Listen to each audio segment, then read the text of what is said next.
Hi ನಮಸ್ಕಾರ news ಫಸ್ಟ್ಗೆ ಸ್ವಾಗತ. ನಾನು ನವೀನ್ ಕುಮಾರ್ BN. ಬಾಂಗ್ಲಾದೇಶದ ಖ್ಯಾತ ಮಾಡೆಲ್ ಹಾಗೂ ನಟಿ ಮೇಘನಾ ಆಲಂನಳ್ನ ಢಾಕಾ ಪೊಲೀಸರು ಬಂಧನ ಮಾಡಿದ್ದಾರೆ. ಈಕೆಯನ್ನು ಅರೆಸ್ಟ್ ಮಾಡೋದಕ್ಕೆ ಈಕೆಯನ್ನು ಯಾರ ಜೀವವನ್ನು ಕೂಡ ತೆಗೆದಿಲ್ಲ, ರಾಬರಿನೂ ಮಾಡಿಲ್ಲ. ಮೇಘನಾ ಮೇಲೆ ವಿಚಿತ್ರವಾದಂತಹ ಆರೋಪ ಕೇಳಿಬಂದಿದೆ. ಬರೀ ಆರೋಪ ಮಾತ್ರ ಅಲ್ಲ, ಆತಂಕ ಕೂಡ ಬಾಂಗ್ಲಾ ಸರ್ಕಾರ ವ್ಯಕ್ತಪಡಿಸ್ತಾ ಇದೆ. ಬಾಂಗ್ಲಾದೇಶ ಹಾಗೂ ಸೌದಿ ಅರೇಬಿಯಾದ ಎರಡೂ ದೇಶಗಳ ನಡುವಿನ ರಾಜತಾಂತ್ರಿಕ ಸಂಬಂಧ ಈಕೆಯಿಂದ ಹಾಳಾಗಬಹುದು ಅನ್ನುವಂಥ ಭೀತಿಯಲ್ಲಿ ಪೊಲೀಸರು ಈಕೆಯನ್ನು ಅರೆಸ್ಟ್ ಮಾಡಿ ಜೈಲಿಗೆ ಹಾಕಿದ್ದಾರೆ.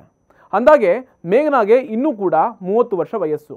ಮಾಡಲ್ ಒಬ್ಳು ಎರಡು ದೇಶಗಳ ನಡುವಿನ ಸಂಬಂಧ ಹಾಳಾಗೋದಕ್ಕೆ ಅದೇಗೆ ಕಾರಣ ಆಗ್ತಾಳೆ ಅನ್ನುವಂಥ ವಿಚಾರ ನೀವು ಕೇಳ್ಬೋದು. ದೇಶದ ಭದ್ರತೆಗೆ ಆಕೆಯಿಂದ ಧಕ್ಕೆ ಯಾಕೆ ಆಗುತ್ತೆ ಅನ್ನುವಂಥ ಅನುಮಾನ ಕೂಡ ನಿಮಗೆ ಕಾಡ್ಬೋದು. ಅದನ್ನು ಹೇಳಬೇಕು ಅಂತಂದರೆ ಮೊದಲಿಗೆ ಈಕೆ ಬಗ್ಗೆ ಹೇಳಲೇಬೇಕು. ಬಾಂಗ್ಲಾದೇಶದಲ್ಲಿ ನಟಿ ಮೇಘನಾ ಆಲಂಗೆ ಒಳ್ಳೆಯ ಹೆಸರಿದೆ. 2020ರಲ್ಲಿ ಮಿಸ್ ಅರ್ತ್ ಬಾಂಗ್ಲಾದೇಶ ಸ್ಪರ್ಧೆಯಲ್ಲಿ ಗೆದ್ದಿದ್ಲು. ಮಿಸ್ ಬಾಂಗ್ಲಾದೇಶ ಫೌಂಡೇಶನ್ಗೆ ಈಕೆನೇ ಚೇರ್ಮನ್ ಕೂಡ. ಮೇಘನಾ ಅರೆಸ್ಟ್ ವಿಚಾರ ಈಗ ಬಾಂಗ್ಲಾದೇಶದಲ್ಲಿ ಜೋರು ಸುದ್ದಿಯಾಗಿದೆ. 2025ರ ಏಪ್ರಿಲ್ 9ನೇ ತಾರೀಕು ಮನೆಗೆ ನುಗ್ಗಿ ಮೇಘನಾ ಅವರನ್ನು ಏಕಾಏಕಿ ಪೊಲೀಸರು ಬಂಧನ ಮಾಡಿದ್ದಾರೆ. ಕೆಲ ದಿನಗಳ ಹಿಂದಷ್ಟೇ ಬಾಂಗ್ಲಾದೇಶಕ್ಕೆ ರಾಯಭಾರಿಯಾಗಿರುವಂತಹ ಸೌದಿ ಅರೇಬಿಯಾದ ವ್ಯಕ್ತಿ ಇಸಾ ಬಿನ್ ಯೂಸುಫ್ ಅಲ್ ದುಲೈಹನ್ ಅನ್ನುವಂತಹ ಬಾಂಗ್ಲಾ ವಿದೇಶಾಂಗ ಇಲಾಖೆಗೆ ಒಂದು ದೂರನ್ನು ಕೊಟ್ಟಿದ್ದ. ಅದರಲ್ಲಿ ನಿಮ್ಮ ದೇಶದ ಒಬ್ಬಳು ಮಹಿಳೆ ನನಗೆ ಹಣಕಾಸಿನ ವಿಚಾರದಲ್ಲಿ ಮೋಸ ಮಾಡೋದಕ್ಕೆ ಪ್ರಯತ್ನವನ್ನು ಮಾಡ್ತಾ ಇದ್ದಾಳೆ, ಹಲವು ರೀತಿಯ ಬೆದರಿಕೆಗಳನ್ನು ಹಾಕ್ತಾ ಇದ್ದಾಳೆ ಅಂತ ಕಂಪ್ಲೇಂಟ್ ಕೊಟ್ಟಿದ್ರಿಂದ ಪೊಲೀಸರು ಮೇಘನಾ ವಿರುದ್ಧ ತನಿಖೆಯನ್ನು ಶುರು ಮಾಡಿದರು. ಈ ತನಿಖೆಯ ವೇಳೆ ಮೇಘನಾ ಹಾಗೂ ಆ ರಾಯಭಾರಿಯ ನಡುವೆ ನಡೆದಿರುವಂತಹ ವೆರಿ ಕ್ಲೋಸೆಸ್ಟ್ ಸಂಭಾಷಣೆಗಳು ಸಿಕ್ಕಿವೆ. ಅದಾದಮೇಲೆ ಮೇಘನಾ ವಿರುದ್ಧ ಪೊಲೀಸರೇ ಕೋರ್ಟ್ ಮೆಟ್ಲೇರಿದ್ದಾರೆ.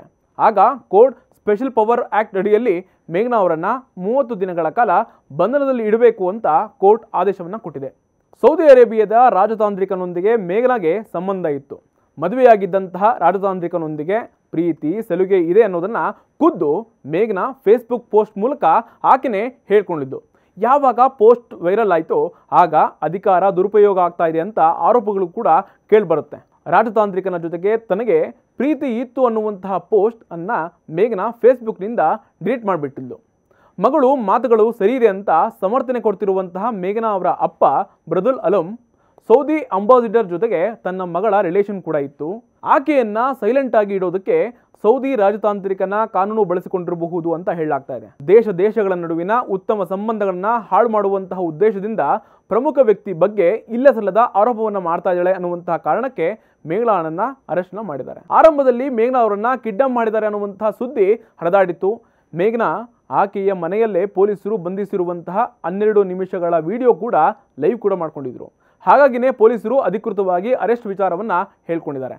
ಕಾನೂನಿನ ಪ್ರಕಾರವೇ ಮೇಘನಾ ಅವರನ್ನು ಬಂಧನ ಮಾಡಿದ್ದೀವಿ, ಆಕೆಯನ್ನು ಕಾಸಿಂಪುರ ಸೆಂಟ್ರಲ್ ಜೈಲಿಗೆ ಕಳಿಸಲಾಗಿದೆ ಅಂತ ಪೊಲೀಸರು ಮಾಹಿತಿ ಕೊಟ್ಟಿದ್ದಾರೆ. ಬಾಂಗ್ಲಾದೇಶದಲ್ಲಿ ಇತ್ತೀಚೆಗೆ ಇಂತಹ ಅದೆಷ್ಟೋ ಬಂಧನದ ಪ್ರಕರಣಗಳು ಬೇರೆಯದ್ದೇ ಸಂದೇಶವನ್ನು ಕೊಡ್ತಾ ಇದೆ. 12ನೇ ವಯಸ್ಸಿನಿಂದಲೂ ಕೂಡ ಹೋರಾಡುತ್ತಲೇ ಬಂದಿದ್ದಂತಹ ಹುಡುಗಿಯೊಬ್ಬಳು ಜೈಲಿನ ಕಂಬಿಗಳನ್ನ ಈಗಲೂ ಕೂಡ ಎಣಿಸ್ತಾನೆ ಇದ್ದಾಳೆ ಎನ್ನುವಂಥ ವಿಚಾರ ನೀವೆಲ್ಲೂ ಕೂಡ ಅರ್ಥ ಮಾಡ್ಕೊಳ್ಬೇಕಾಗಿದೆ. ಲೇಟೆಸ್ಟ್ಗಳಿಗಾಗಿ ನೋಡ್ತಾ ಇರಿ ನ್ಯೂಸ್ ಫಸ್ಟ್, ನಿರ್ಭೀತಿಯಿಂದ ನಿಮ್ಮ ಪರವಾಗಿ.